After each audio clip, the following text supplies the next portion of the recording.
Have you ever had that feeling where you're just reacting? Like life is happening to you and you're just a passenger along for the ride, pulled by currents you can't really control? If that sounds familiar, you're not alone. And if these are the kinds of ideas you want to explore more, make sure you subscribe and turn on notifications, because that's what we do here. We're going to talk about how to move from just drifting to actually steering. And that, right there, really gets to the heart of it, doesn't it? It's about a choice. The choice between being passive and taking back control of your own direction. And this is really what it boils down to. On one side, you have drifting. That's a life of just reacting to things, getting tossed around by emotional chaos, constantly swayed by what everyone else thinks. But then there's steering. And that's totally different. It's about taking deliberate action, finding your own purpose, and leading yourself. So how do we actually learn to steer? Well, the ideas we're going to look at are built on a pretty simple framework of three main pillars. First, building up your internal world. Second, managing your external relationships. And third, forging a strong mind. So let's start with that first pillar, build your castle. And this is all about getting your own house in order first, before you even think about inviting someone else to the party. And this is so critical, because if you start dating from what you might call survival mode, when you're just trying to get by, you're not really looking for a partner. You're looking for a crutch. The whole idea here is to build your own castle first. Your own stability, your own well-being, your own sense of direction, and only then do you invite someone in to share it with you. Okay, this one is huge. There's a world of difference between trying to please people and having self-control. People-pleasing, when you get right down to it, is kind of like a form of manipulation to get validation. But self-control? That's where true power is. When you do the hard things you told yourself you were going to do, day in and day out, you build real self-respect. You stop needing everyone else's applause because you've finally earned your own. It's so tempting to look for the easy way out. But the thinking here is that comfort, it's like a slow poison. Real growth, real strength, it isn't found on the easy road. It's forged in the struggle. It's about choosing the heavy way because that's where you actually build the muscle. So, to wrap up this first pillar, it's all about becoming self-reliant. Fix yourself first, build that deep respect for yourself through discipline, and learn to find your strength in the daily fight. That's your foundation. Okay, so your castle is built on solid ground. Now we move to pillar 2, which is all about guarding your gate. This is about being incredibly selective about who and what you let into your life, because you have to protect your energy.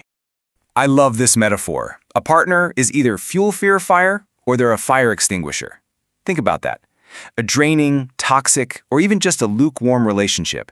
It sucks the energy right out of you, and it will kill your drive. There's really no middle ground here. It's one or the other. Now, this one can be tough to hear, because we often fall into this trap. We think that just because a relationship has lasted for years, it must be a success. But sticking around in a situation that isn't working isn't a sign of loyalty. It's just a waste of your life. And this is actually tied to a well-known mental bias. It's called the sunk cost fallacy, and it's that little voice in your head that whispers, well, I've already put in 5 years. I can't just leave now. But here's the thing. Those 5 years are gone, no matter what you do. The real way to measure a relationship isn't by looking at a calendar. It's about whether there's mutual growth and a sense of peace. This is a massive red flag. Someone who can never, ever say, I was wrong, they're trapped. They're trapped by a fragile ego. And to protect that fragile image of themselves, they'll twist reality. They'll even make you feel like you're the crazy one. You can't fix that. The only move you have is to walk away. So guarding your gate is simple, but it's not easy. It means you have to be ruthless about protecting your energy. Choose a partner who lifts you up, judge your relationships by their quality, and find the courage to walk away from people who are trapped by their own egos. All right, for our final pillar, we're going back inside. Pillar 3 is all about mastering your own mind and building an unbreakable mental framework for your life. This is such a powerful way to reframe the whole idea of revenge. Wanting to get back at someone who wronged you, it's just a drain on your energy.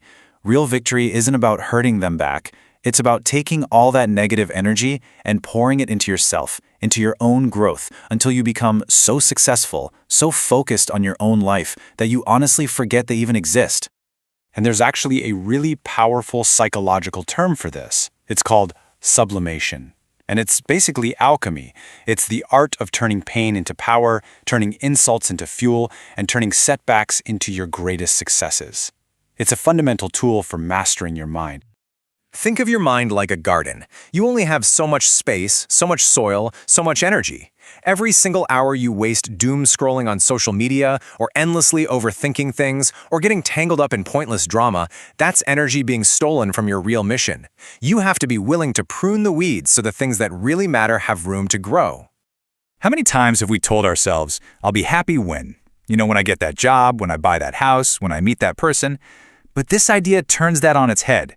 It says happiness isn't some destination you arrive at. It's a skill. It's a practice. It's something you cultivate right here in this moment. If you can't learn to be content with what you have now, no amount of success will magically hand it to you later. And this is the ultimate act of mental freedom. It poses a really simple but kind of devastating question. Why would you take life advice from a crowd of people who are, for the most part, stressed out, unhealthy, and financially struggling? The only opinion that should truly matter is the one from the person you look at in the mirror every morning. So mastering your mind comes down to this. Use negativity as fuel. Be absolutely ruthless with what you give your attention to.